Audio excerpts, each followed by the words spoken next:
if you first of all didn't look at what you're trying to purify and evaluate, where am I? Where am I with regard to my nafs and my actions? قد أفلح من زكاها وقد خاب من دساها. الحمد لله رب العالمين والصلاة والسلام على عبد الله ورسوله نبينا محمد وعلى آله وصحبه أجمعين أما بعد. So we had a break, قدر الله وما شاء فعل. 2 weeks we didn't have the class. And subhanAllah, also before I forget, the same will be happening from next week as well. And قدر الله وما شاء فعل, I love for the classes to be continuous, and that's my goal. But sometimes we have some commitments in terms of programs abroad and travel, so there will not be a class next week or the following week either. So please bear that in mind. This week we have a very, very beautiful topic. This topic, I'm really looking forward to it, and preparing it was a pleasure, just to prepare the topic. It was such a pleasure. And this topic is the topic of muhasabatun nafs, taking yourself to account. And I personally believe this is a very good place to start the topic of tazkiyatun nafs. Because how can you purify something if you first of all didn't look at what you're trying to purify and evaluate, where am I? Where am I with regard to my nafs and my actions? And I have some beautiful quotes from Al-Imam Ibn Al-Qayyim rahimahullah ta'ala on this topic, and we're going to share those with you in a structured way in this class tonight, inshaAllah ta'ala. The first thing that we will begin with is we will begin with the fundamental concept of muhasabatun nafs from the Qur'an. And the most obvious place to quote this from is Surah Al-Hashr, between ayah number 18 and ayah number 20. In the statement of Allah Azza wa Jal, يَا أَيُّهَا الَّذِينَ آمَنُوا اتَّقُوا اللَّهَ وَلْتَنظُرْ نَفْسٌ مَا قَدَّمَتْ لِغَدٍ واتقوا الله إن الله خبير بما تعملون ولا تكونوا كالذين نسوا الله فأنساهم أنفسهم أولئك هم الفاسقون لا يستوي أصحاب النار وأصحاب الجنة أصحاب الجنة هم الفائزون. This, or these 3 ayat, this is what we would say is al-aslu في محاسبة النفس, في محاسبة النفس. This is where we start from. This whole topic, it comes back to this ayah. Now bear in mind, this is not the only ayah. We heard, for example, the ayah in Surah Al Imran, which the Imam read in the first rak'ah. يَوْمَ تَجِدُ كُلُّ نَفْسٍ مَا عَمِلَتْ مِنْ خَيْرٍ مُحْضَرًا. And there are more than one group of ayat which talk about this topic. But if you want to say one ayah that brings this topic really into focus, it is this ayah in Surah Al-Hashr. Likewise, the ayah in Surah Al-Qiyamah, وَلَا أُقْسِمُ بِالنَّفْسِ اللَّوَّامَةِ. And really our discussion today is all going to be around an-nafs al-lawwamah, the soul that criticizes and blames itself. You look at yourself and you look at what is there, and then you blame yourself for where you're falling short, and you correct where you're falling short. This is the topic that we want to speak about today. Al-Imam Ibn Qayyim rahimahullah ta'ala in Ighathatul Lahfan, and most of the quotes today, they came from this book.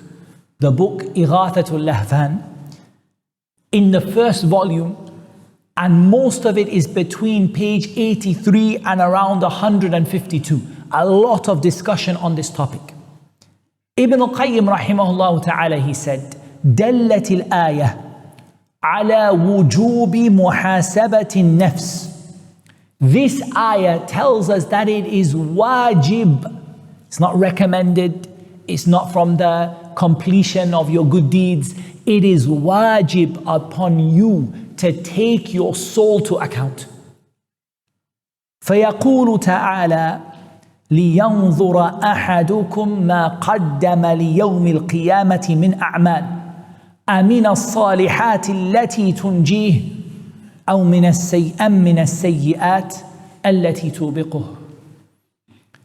He said, what Allah is saying to you, this is Ibn al-Qayyim's tafsir of the ayah.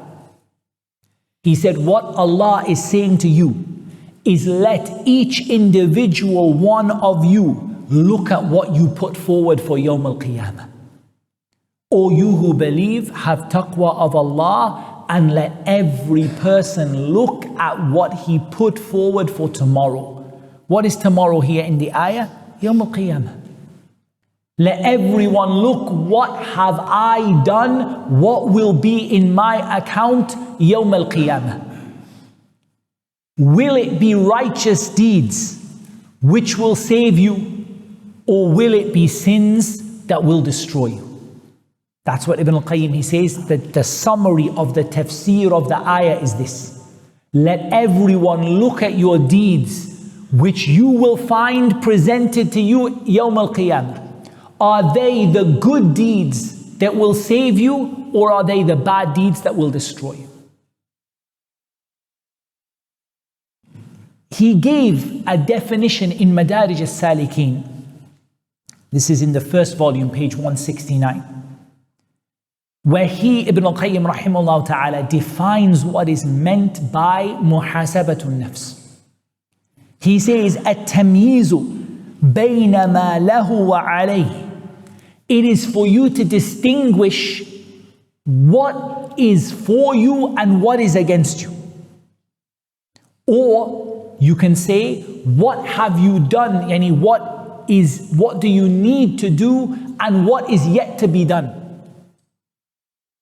فَيَسْتَصْحِبُ مَا لَهُ وَيُؤَدِّي مَا عَلَيْهِ. And so what will the person do? The person will take what belongs to them and will fulfill what is obligatory upon them.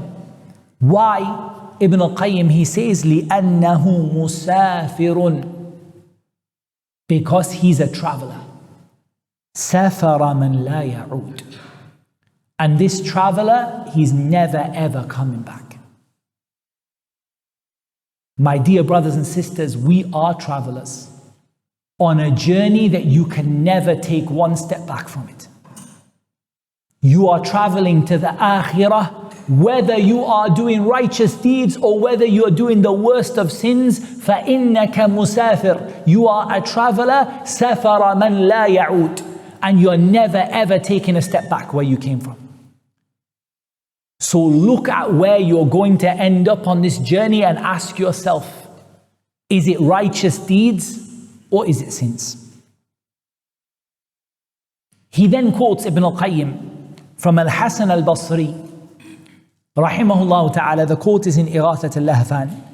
He said that Al-Hasan al-Basri said, rahimahullah ta'ala, لا تلقى المؤمن إلا يحاسب نفسه. Al-Hasan al-Basri, look, he's describing how were the Sahaba and the Tabi'een. You never see a believer except he's asking himself what he's done.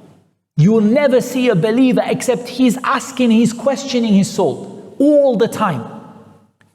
ماذا أردت تعملين؟ ماذا أردت تأكلين؟ ماذا أردت تشربين؟ He said he's constantly saying to his soul, what is it you want to do? What is it that you want to eat? What is it you want to drink? What have you done? What will you do? He's constantly asking his soul. And we're going to hear later on that this asking happens twice. It happens before you do something and it happens after you've done it. Some people have a misunderstanding. They think that this muhasabah is only afterwards. No. The Salaf rahimahumullah ta'ala, they used to make this muhasabah before they did it. Why do you want to do this? Why are you sitting here? Why are you saying these words? Why are you reading this? Why are you going to say it? Is it for Allah? Is it? They used to ask themselves before, and then afterwards they would ask, what did you do? Was it for Allah? Was it really like that? What else? Why did you fall into this? So they would ask themselves before and they would ask themselves after. Listen to what Al-Hasan al-Basri says about the fasiq and the fajr, the one who is from the criminals and the evildoers. He said, وَإِنَّ الْفَاجِرَ يَمْضِي قَدُمًا مَا يُعَاتِبُ نَفْسَهُ. As for the wicked person, he goes on and on in his life and he never ever criticizes himself for what he did.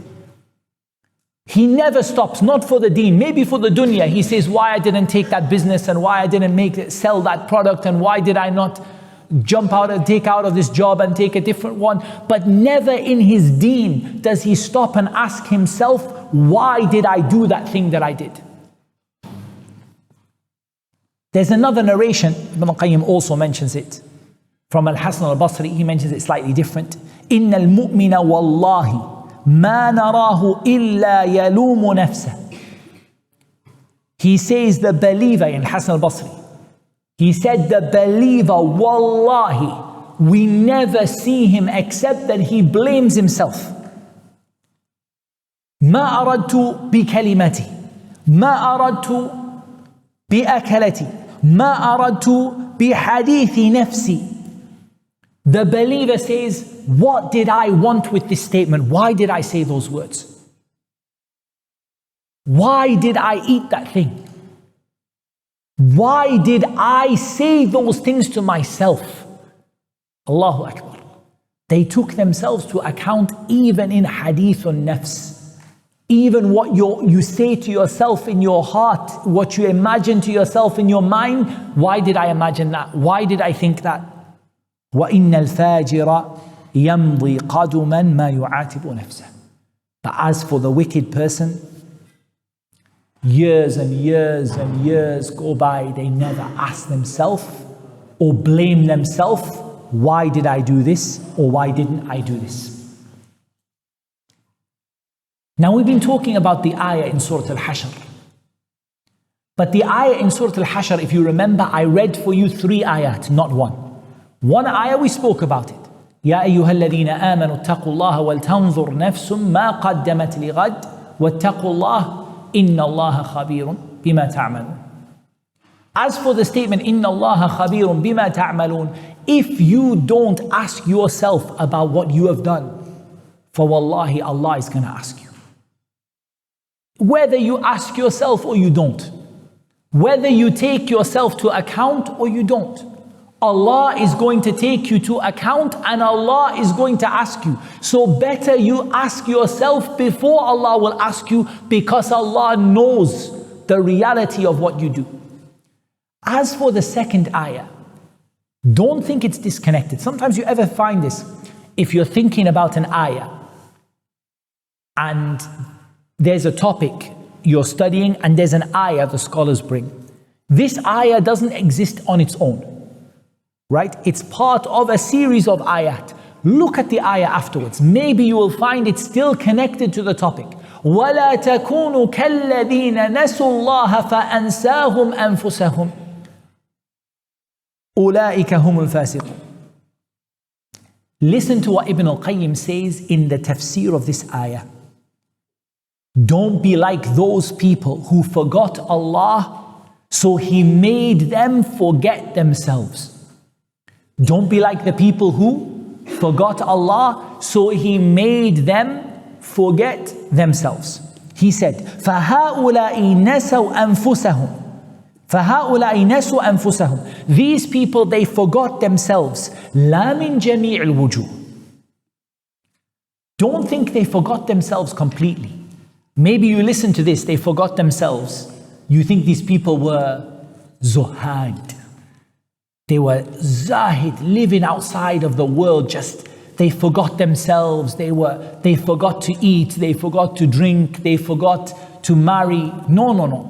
Don't think they were not like this. Ibn al-Qayyim, he says, they didn't forget themselves in everything. Why did they forget themselves? بَلْ مِنَ الْوَجْهِ الَّذِي بِهِ مَصَالِحُهَا وَكَمَالُهَا وَسَعَادَتُهَا. They forgot themselves in the thing which will bring them goodness and happiness and perfection. وَإِن لَمْ يَنْسَوْهَا مِنَ الْوَجْهِ الَّذِي مِنْهُ شَهْوَتُهَا وَحَظُّهَا وَإِرَادَتُهَا. But when it came to their desires, and when it came to their wishes and what they wanted, and when it came to their share, my share, and this is mine, they didn't forget. They remembered everything they wanted. They remembered their shahwa. They remembered their hadh. This is mine, this belongs to me. They remembered what they wanted. They remembered it. But they forgot what is going to bring them eternal happiness. فَأَنْسَاهُمْ مَصَالِحَ نُفُوسِهِمْ أَنْ يَفْعَلُوهَا وَيَطْلُبُوهَا. So what did Allah give them? Allah made them forget the things that would bring them goodness in the akhirah. Allah made them forget what would bring them goodness to do it. So they forgot to do good deeds. They forgot to pray. They forgot to be good to their parents. Have any of you ever had that experience? Well, I've had that experience. I'm not going to say, I can't lie. Where you forgot to do a good deed. And there's a good deed you're supposed to do, and it just, wallah, I forgot how important it is to pray Qiyam al-Layl. I forgot how important it is to keep ties with my relatives. This forgetfulness, sometimes it comes because you forgot to take yourself to account. And if you forget to take yourself to account, perhaps Allah will cause you to forget what is going to bring you Jannah. Wal-'iyadhu billah. And Allah made them forget what else? Allah made them forget to do the deeds that will bring them Jannah. There's something else Allah made them forget. Allah made them forget عُيُوبَهَا وَنَقَائِصَهَا أَن يُزَيِّرُوهَا وَيَجْتَنِبُوهَا. Allah made them forget their faults. Allah made them forget their flaws. Allah made them forget the things that they were deficient in. They forgot to do good deeds and they forgot to leave sins because they forgot to take their soul to account.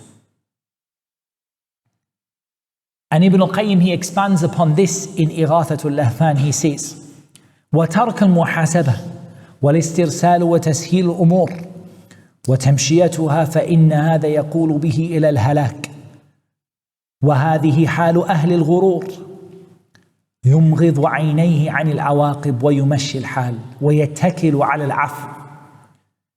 He said, leaving off taking yourself to account and just taking everything to be easy, making everything easy for yourself. I'm not talking about in religion. I'm not talking about, for example, shortening your prayers when you're traveling. Making things, being easy on yourself. تسهيل الأمور على نفسك. And you're saying to yourself, it's nothing, man. Small sin, small sin. Making things easy for yourself. And just letting everything go. يمشي الحال. Just let everything go. Just don't worry about it. Yani, it'll do. This is going to lead a person to destruction. This is the situation of the people who are fooled by this world. Their eyes are closed at the moment of death, or their eyes are closed, not at the moment of death. Their eyes are closed from seeing what will happen at the moment of death. Their eyes are closed, they don't see what is going to happen to them Yawm al-Qiyamah. And they let things go on. And they rely upon what?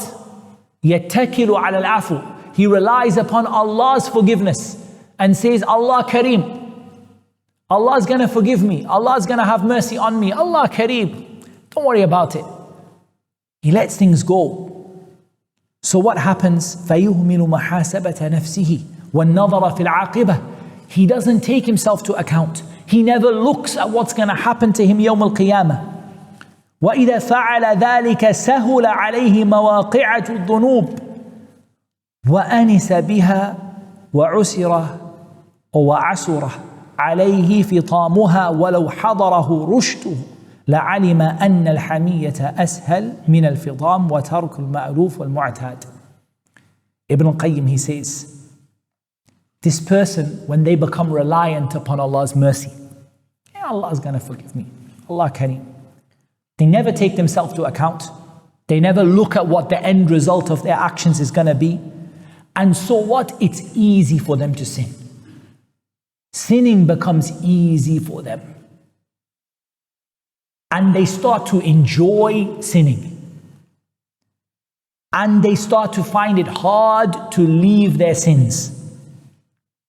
If this person had wisdom, they would realize that protection from something, like they say, I don't know the expression we say in English, that the prevention is better than the cure, right? That it's easier to be protected from a sin than it is to leave it later. Wallah, I believe if we took this statement and just wrote it down as a point, a fa'idah for yourself, how many people say about their kids, or let them exposed to a little bit so they won't do more later? It's not like that. If you are saved and protected from something, it's easier than having to leave it later on. As for leaving something you love and leaving something you're used to, it's very hard to leave something you love and something you're used to. But it's much easier to take yourself to account and leave it before it starts.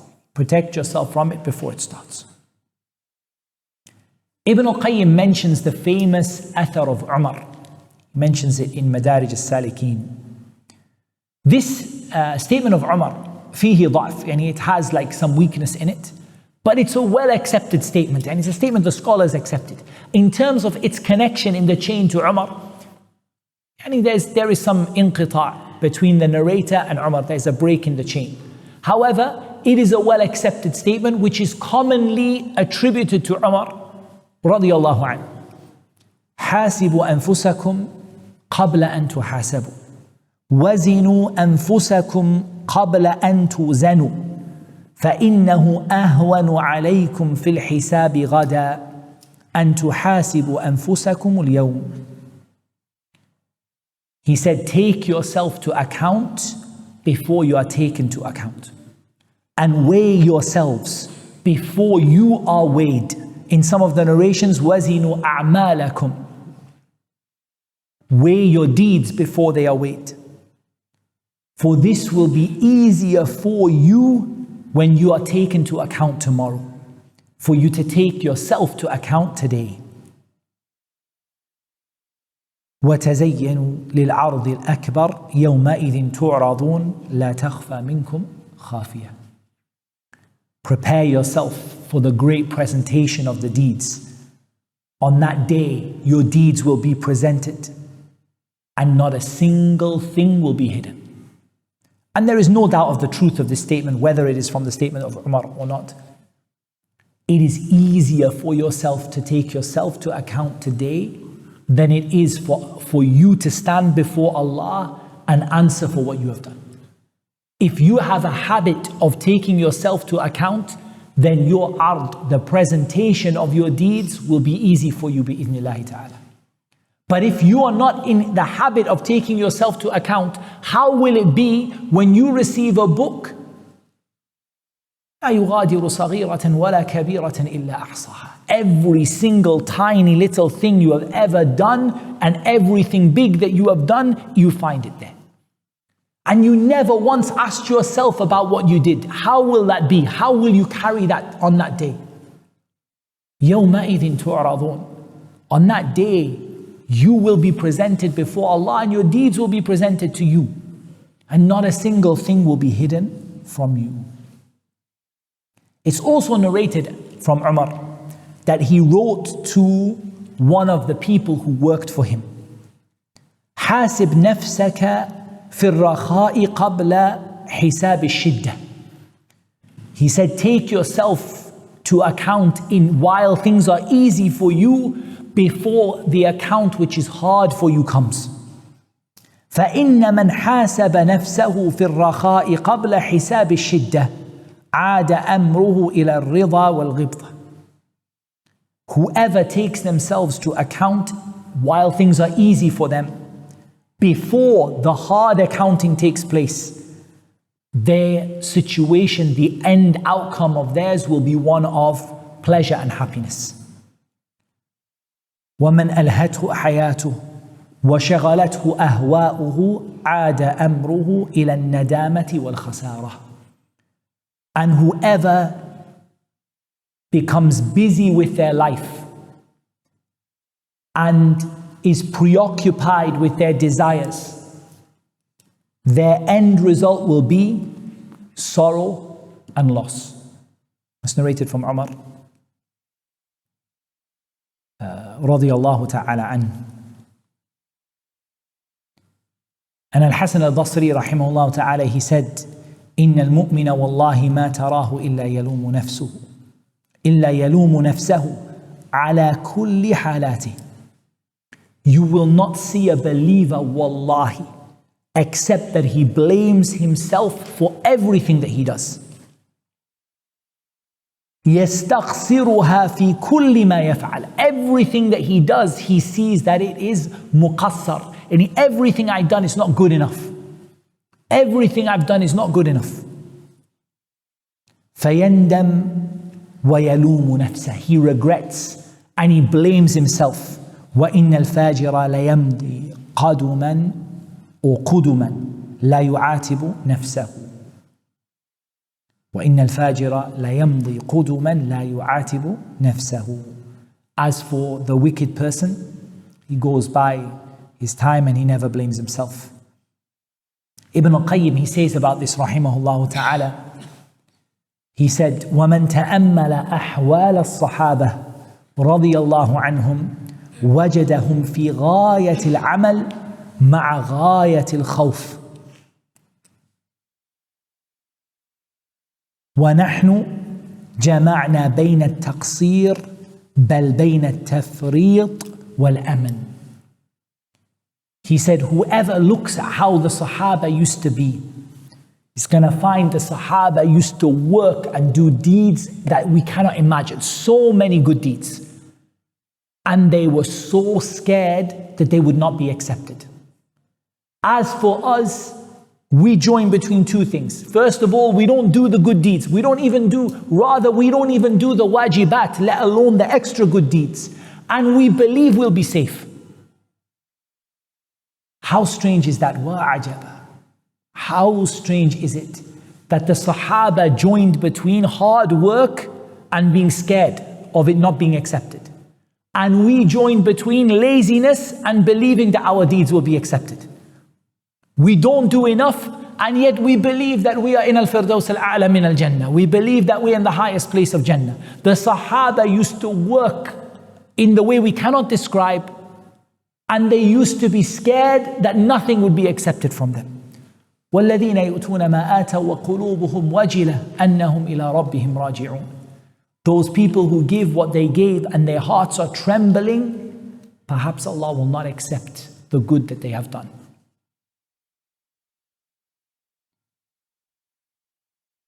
And Al-Hasan al-Basri, he said, rahimahullah ta'ala, al-mu'minu qawwamun ala nafsih, yuhasibuha lillah. The believer is constantly looking over himself.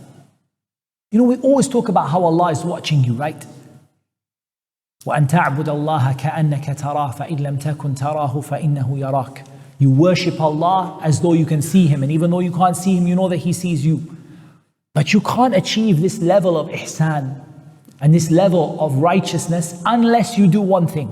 You are the first person to look at your own self. تُرَاقِبُ نَفْسَكَ. You actually start to look at yourself and look over your deeds and ask yourself, what am I doing?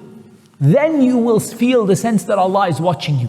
If you are not watching yourself, how will you be scared of Allah watching you when you're not even watching what you do yourself? You don't even know the good deeds you did today or the bad deeds you did today. So how are you going to stand and behave as though Allah is watching you if you are not watching yourself? He said,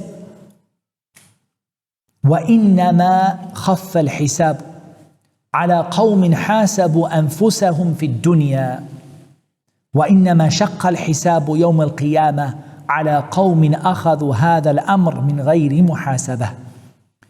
He said, Al-Hasan al-Basri, that the accounting on the Day of Judgment will be made easy for the people who used to take themselves to account in this world. And it will be made hard for those people who they never used to take themselves to account in this world. And Ibn al-Qayyim, he praised the statement of Maymun ibn Mahran in Madarij al-Salikin. He said, لا يكون العبد تقيا حتى يكون لنفسه أشد محاسبة من الشريك لشريكه.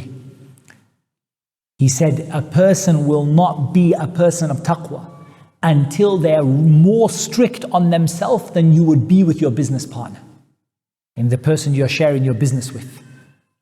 Why you took that money out of the account for? Whose is this? Did you come to work at the same time as me? Until you are this strict with yourself, you can't be a person of taqwa. So now we come to an important topic, and that is, how do we take ourselves to account? We understood the value of it, we understood how the Sahaba used to be keen for it and do it, but what's the process, what's the steps? First of all, we need to understand that muhasabatun nafs yanqasimu or tanqasimu ila qismayn. It's divided into two parts. Al-muhasaba qabla al-amal wal-muhasabatu ba'da al-amal. Taking yourself to account before you do something and taking yourself to account after you have done something. As for before you have done something, what is the evidence for this?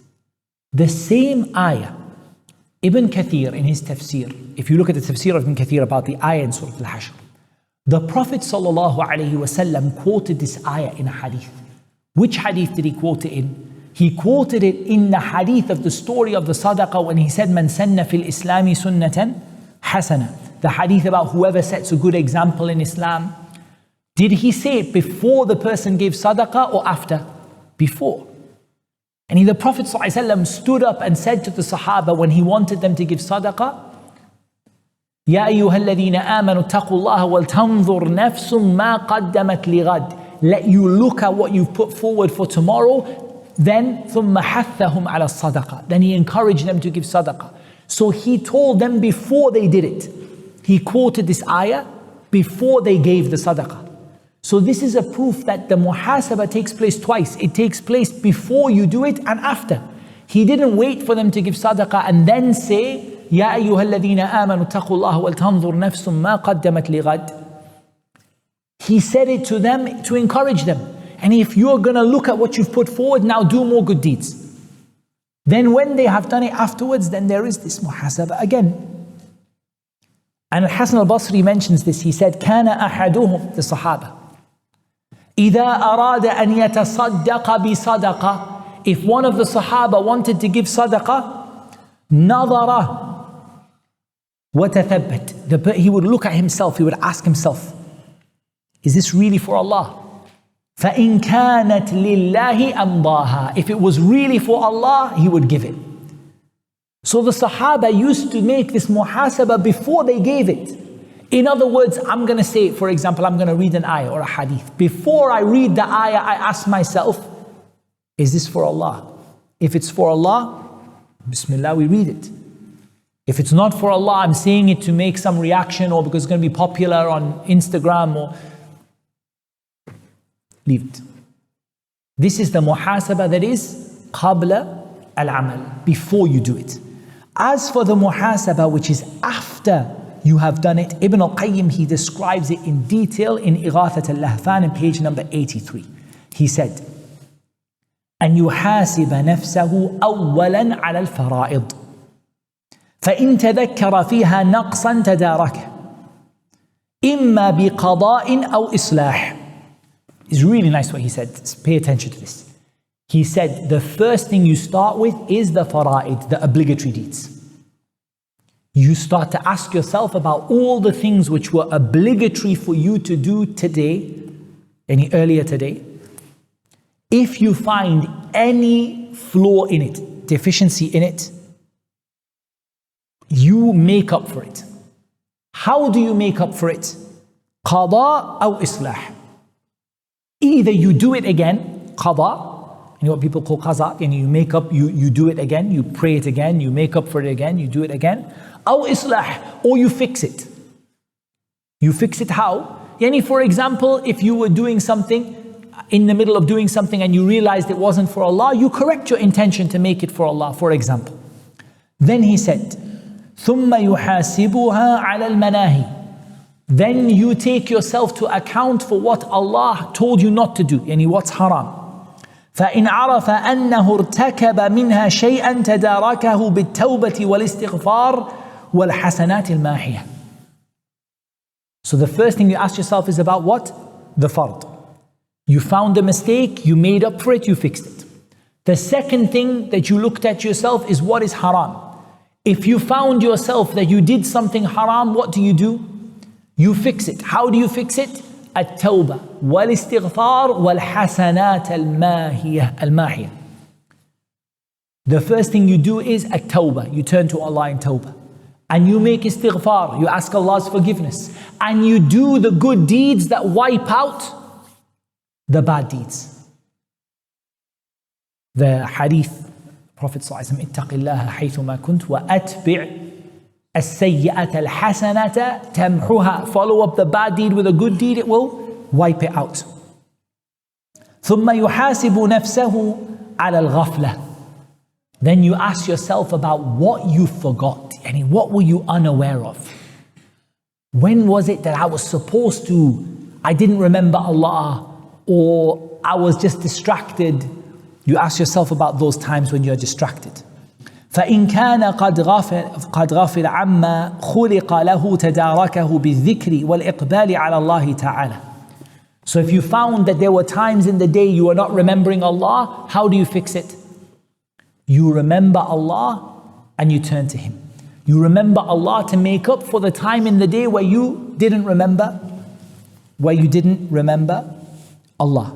ثم يحاسبها بما تكلم به أو مشت إليه رجلاه أو بطشت يداه أو سمعته أذناه ماذا أردت بهذا ولما فعلته وعلى أي وجه فعلته.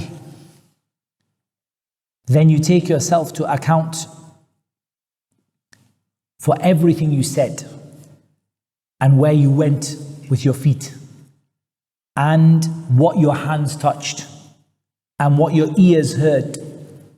What did you want from it? Okay, today you heard some music, you are walking past a place, you heard it. Did you stop to listen?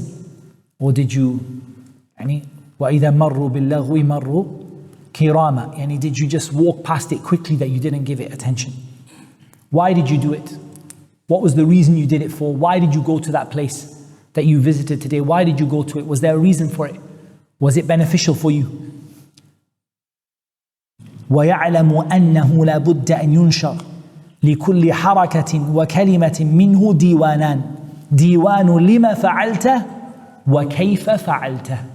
He said, and you realize that every movement you made and every word you say, there are two things you have to ask yourself. Record for yourself. Why did you do it and how did you do it? Every single word you say, every single movement you make, why did you do it and how did you do it? فالأول سؤال عن الإخلاص والثاني سؤال عن المتابعة. Allahu Akbar. The first one is a question, are you sincere for Allah? And the second one is a question, did you follow the sunnah of the Messenger of Allah sallallahu alaihi wasallam? And then he mentioned the ayat.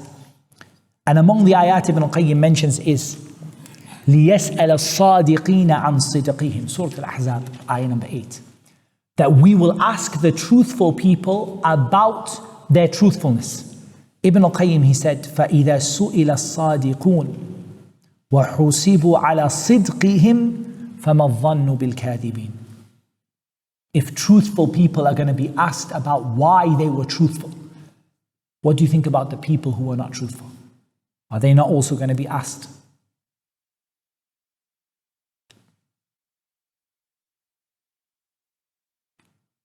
From the other things that Ibn al-Qayyim mentioned, and there's too many to bring them all together, in Madarij al-Salikin, on page 170, Ibn al-Qayyim mentions that Bidayatul Muhasabah is to remember the blessings of Allah upon you. And before all of that, before you take yourself to account, is just to remember Allah's blessings and to ask yourself what you have done with those blessings. And there are many other points that he mentioned, but this is of benefit. And I'm going to conclude with a statement which Ibn al-Jawzi mentioned. He mentions it in his book Dhamm al-Hawa, the blameworthiness of following your desires.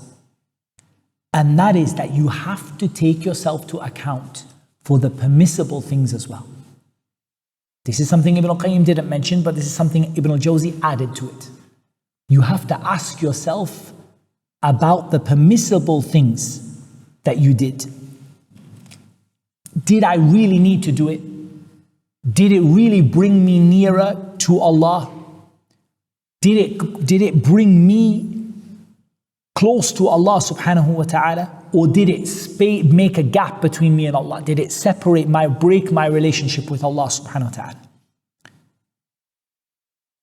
Because wallahi, sometimes you will find from the mubahat, the things Ibn al-Jawzi said, you were gonna say, ma li wa li hada. This had nothing to do with me, wallahi. This was not beneficial for me to do. This was not of benefit for me to do. Ma li wa li hada. I have nothing to do with this.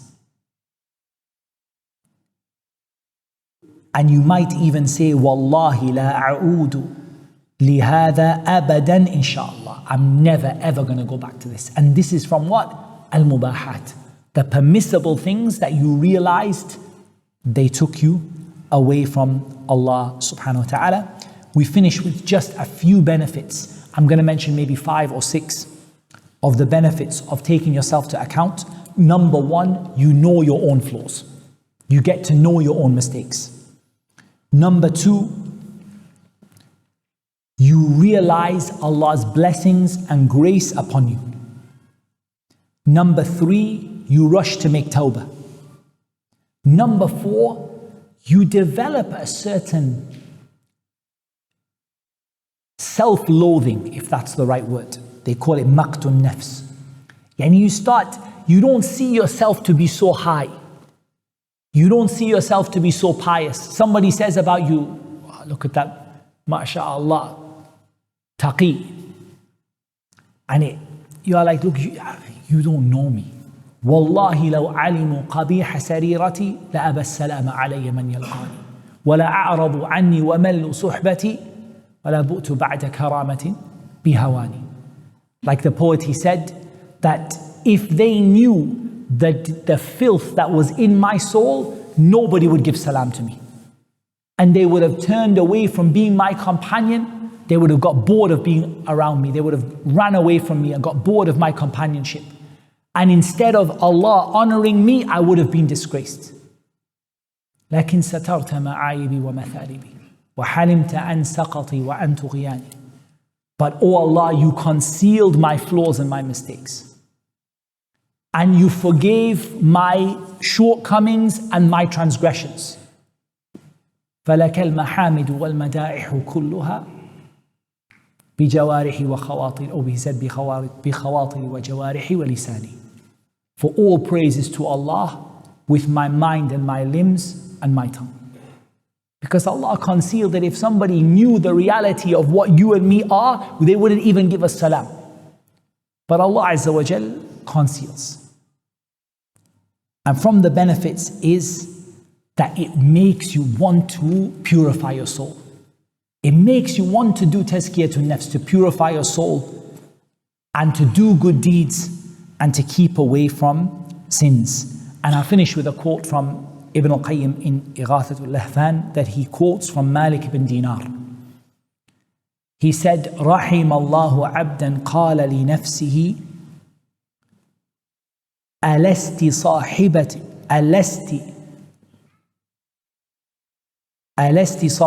كذا ألست صاحبة كذا ثم ذمها ثم خطمها ثم ألزمها كتاب الله عز وجل فكان لها قائدا. He said, may Allah have mercy on a person who says to his soul, aren't you the one who did this? Aren't you the one who did this? Then he blames his soul.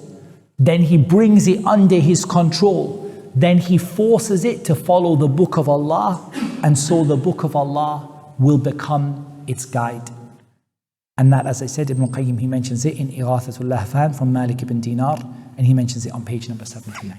But I think that is more than enough. We did a long topic today, but we were away for 2 weeks, so we had to make up for it a little bit.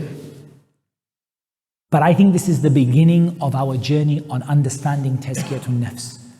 It's going to start with what? Taking yourself to account. How can you want to purify something if you don't know that it needs to be purified in the first place? FaInshaAllah ta'ala, this is a reminder for myself and for all of you. And that is what Allah Azza wa Jal made easy for me to mention. We'll ask if there's any quick questions. If anyone would like to go or they have anything, it's no issue, inshallah. If anyone has any few questions, we will take them, inshallah. Tafaddal, akhi al-karim. You mentioned that there won't be any lesson for the next 2 weeks. Yes. Does that go for the lesson that you're doing? Yes, both tafsir and this lesson will not be for the next 2 more weeks, inshallah. And subhanAllah, when we started these lessons, we didn't plan for these programs, but قَدَّرَ وَمَا شَاءَ فَعَلْ. We had some programs arranged that we couldn't move them, so. But after that, it will be continuous, bi'idhnillahi ta'ala. And one question regarding the last lesson that we had. You mentioned that I believe it was Ibn Qayyim. He speaks about thought processes. They start in the heart and then they process the brain. You can see the results in there. Could you remind me what book it was in that he mentioned? It's a quote from Ibn Taymiyyah, rahimahullah ta'ala, as far as I remember. And it's a quote regarding al-aql, regarding the mind, and regarding the soul, right? The ruh. The question is, can I find it in my notes very quickly? And the answer is, I don't remember which part of my notes I put it in. I will see you outside in the masjid, inshallah. And I've got it here, I just don't remember which part of my notes I put it in, and I recall the quote, but I don't recall the book. It's definitely from Shaykh al-Islam ibn Taymiyyah, rahimahullah ta'ala. It's from Majmu' al-Fatawa. But I've got the page number and the volume number written down. But now I remember it's from Majmu' al-Fatawa that we spoke about the connection between the mind and the soul and the heart, right? It's from Majmu' al-Fatawa, but I will get you that. I have it written down, the volume number, inshallah. Wa iyaakum. Wa alaikum salam wa barakatuh. 2 quick questions, if it's okay. Of course. The last 5 benefits that you told us, these are benefits specifically to holding yourself to account? Yes, the last 5 benefits we spoke about are the benefits of holding yourself to account. You get to know your weaknesses, you get to appreciate Allah's blessings and so on. That's the benefit. It's not only for that, they can be for other things, but that's what I mentioned them for.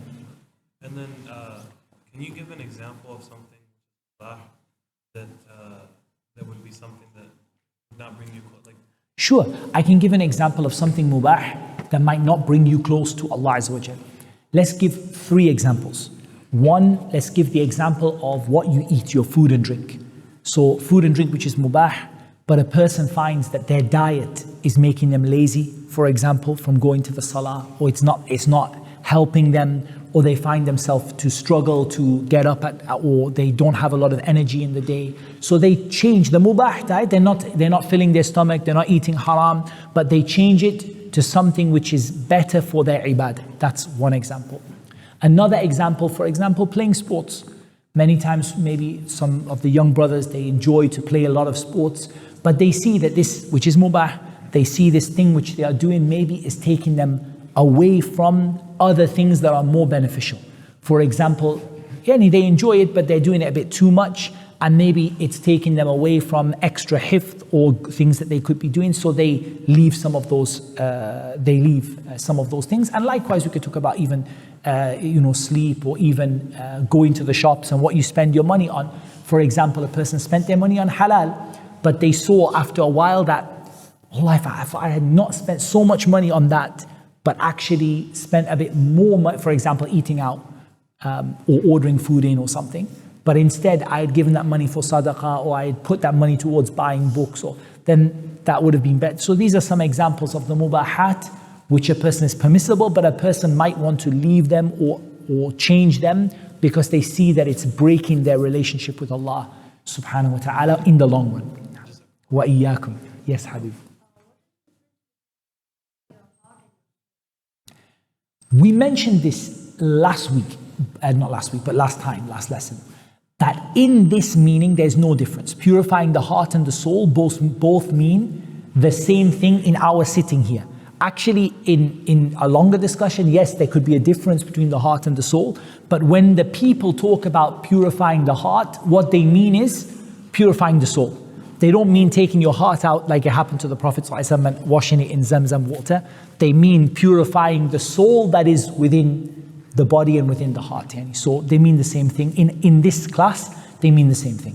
Does that make sense? Alhamdulillah. Okay. Do we have any last questions? If not, then we are going to stop there. That's what Allah Azza wa Jal made easy for me to mention. Allah knows best. Wassalatu wassalam ala nabeena Muhammad wa ala alihi wa sahbihi ajma'een. Please remember, no class for the next 2 weeks, not here and not in Mirdif. As for Sheikh Abdul Rahman, I believe it's only next week for Sheikh Abdul Rahman. Only 1 week that he's going to miss his class, inshallah, in Mirdif. And also, please be careful about parking next time you come, inshallah. Wa jazakumullahu khairan.